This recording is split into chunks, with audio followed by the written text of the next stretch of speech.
Hey guys, it's me. This is my first Blue review. My voice sounds weak, I'm sorry.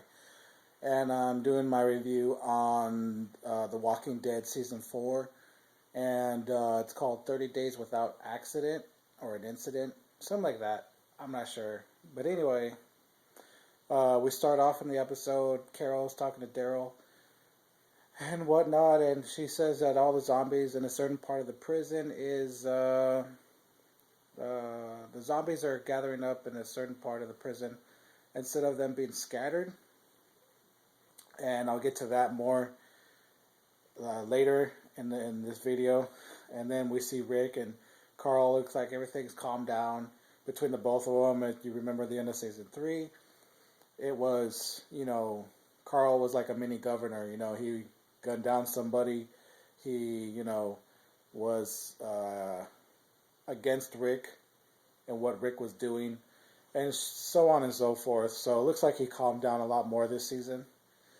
And then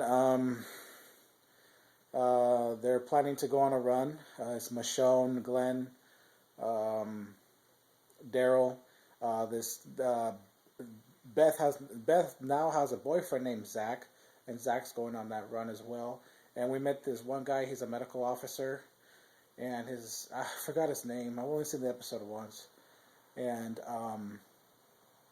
yeah, so they all go on a run, and they go to this Salvation Army place, and it looks like it was a base at one point in time.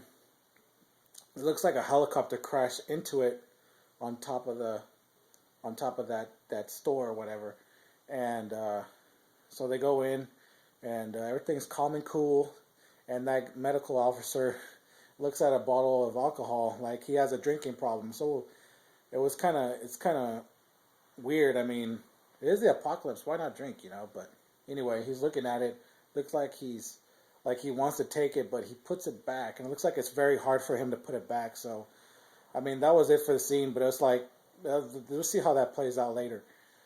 And then all of a sudden, all these zombies they just start falling from the ceiling. It was literally raining zombies. That was pretty cool how they showed us something different this season. And yeah, it was raining zombies, and I was scared for Daryl because Daryl looked like he was going to get trapped, and Zach was trapped on the floor. And this like bookcase or whatever, I don't know, shelves fell on him, and he was pinned. And Daryl was trying to get him out, and the helicopter was going to come through the roof as well. And then, yeah, Daryl. I was scared for Daryl for a minute. It looked like he was going to be a goner. And already the first episode of the season. Oh no, not Daryl. Please, not Daryl. But they got out of it. Zach actually never made it out. He got bit, well, actually eaten by zombies while he was pinned on the floor. Sorry, Zach. And meanwhile, while that is going on, Rick looks like he's out checking his traps in the forest or whatever, wilderness or whatever the hell you want to call it. And he comes across this lady named Creepy Clara, which looked like a zombie at first. I thought she was going to turn or something. But, she looks pretty creepy. And, she's hungry. She's been out there. It's so hard for her to find food. And Rick gives her a sandwich, and he's very cautious. And he tells her to take it because he caught a boar in his trap, and he wants to take the boar back to the prison so everybody can eat. So she says that she has her husband, and they're struggling, and she asked if he had a camp. He said yes, and she wants to go back with him and whatnot with her husband. And he told her, okay, let me meet your husband, because the husband wasn't around. And so he wanted to ask 3 questions, and he wanted to ask them both together. So they go back to her camp where she's at, and her husband is actually dead, and he's just nothing but a head. He's a zombie, but he's just a head in a bag. And she keeps talking about her husband and whatnot, and then she turns around and tries to stab Rick. Rick dodges. She falls. She's crying. She's upset. She doesn't like the world that they're in.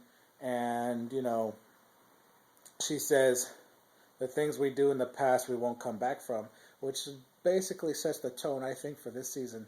The things that happened in the past, you just never can get out from all that they've done in the past. So it's going to be interesting how that plays out. And then she stabs herself and kills herself. And while she's dying, she asks, what were the 3 questions you were going to ask? And Rick said, how many zombies have you killed? How many people have you killed? And why? And so, she was dead already, but I think she heard what he said anyway.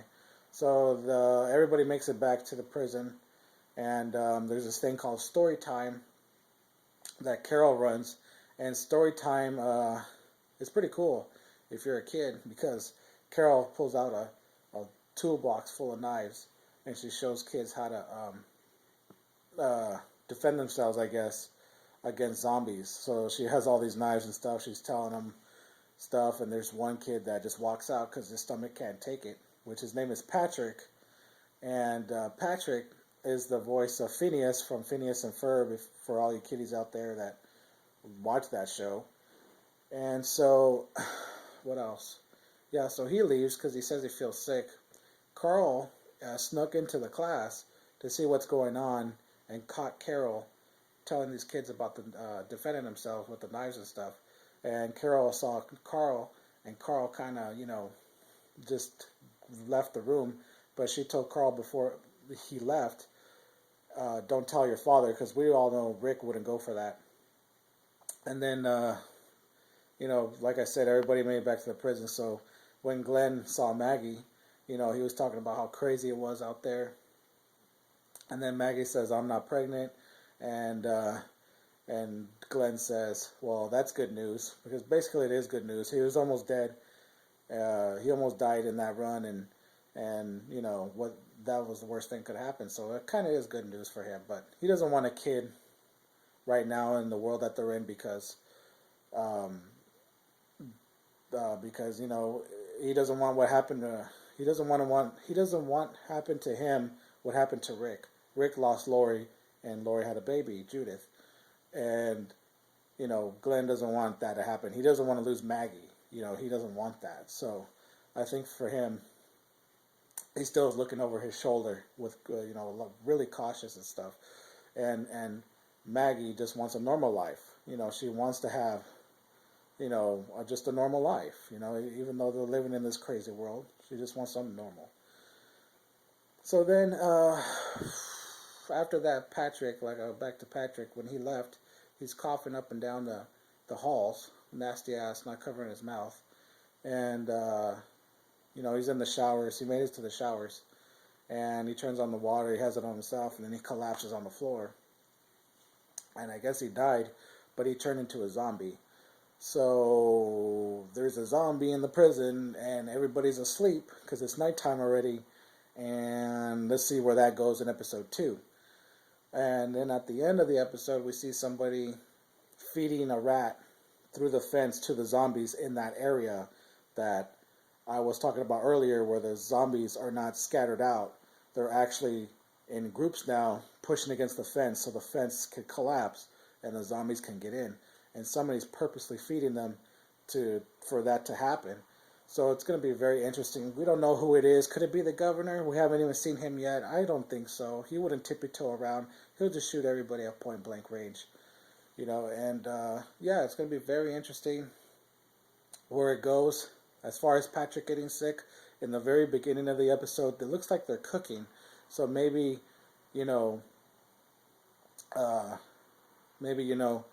Patrick got sick off of the food. Because they are growing crops, they do have animals like pigs and stuff, and one of the pigs was sick. So maybe the food is infected, and now everybody's going to get sick. So we'll see what happens. I'm going to talk about episode 2 next week. I'm sorry this video's late, but this is my 3rd video because my other ones were too long and YouTube wouldn't allow them and stuff, so you couldn't watch them. So thank you guys for watching. Like, subscribe, comment, do whatever you got to do. If I miss anything major, I'm sorry. I've only seen the episode once. And I'll talk to you guys soon. Bye.